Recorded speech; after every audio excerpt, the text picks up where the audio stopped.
Shtegu i dritave magjike është libri më i fundit që prej një muaji është në duart e prindërve dhe fëmijëve. Me një fabull të thjeshtë, autori Aldo Mustafa synon të zgjojë dhe mbajë ndezur tek voglushët kujtimet më të bukura të fëmijërisë. I hedhur në letër në një kohë rekord, ideja bluhej në mendjen e gazetarit Mustafa prej vitesh, por u konkretizua pas një dite të ngarkuar me ngjarje të rënda të kronikës së zezë.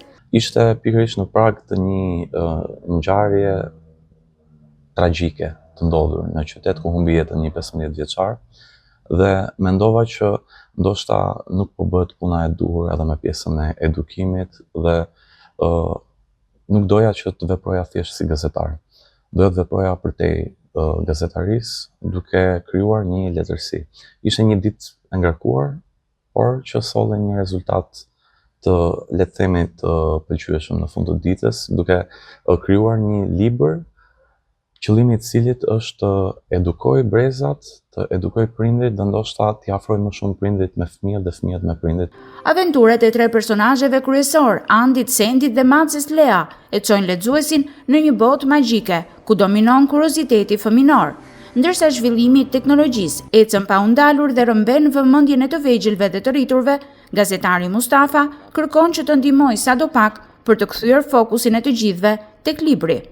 Mendoj që për fëmijët dhe për prindërit dhe ndoshta është një libër që mund të lexohet shpejt për një mbrëmje, për t'i vendosur fëmijët në gjumë dhe jo vetëm.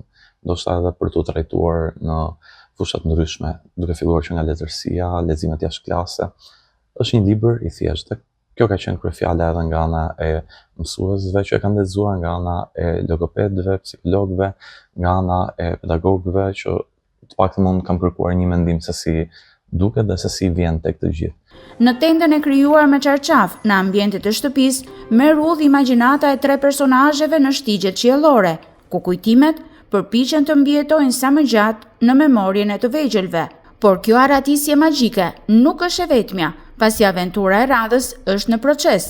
Libri do të ketë disa seri. Nga aventura e radhës, duke qenë se mendojmë që mund të arrijmë ta botojmë përpara pushimeve verore të fëmijëve, është konceptuar një aventurë fëmijësh në det, le të themi. Kaq mund të fillojmë për momentin.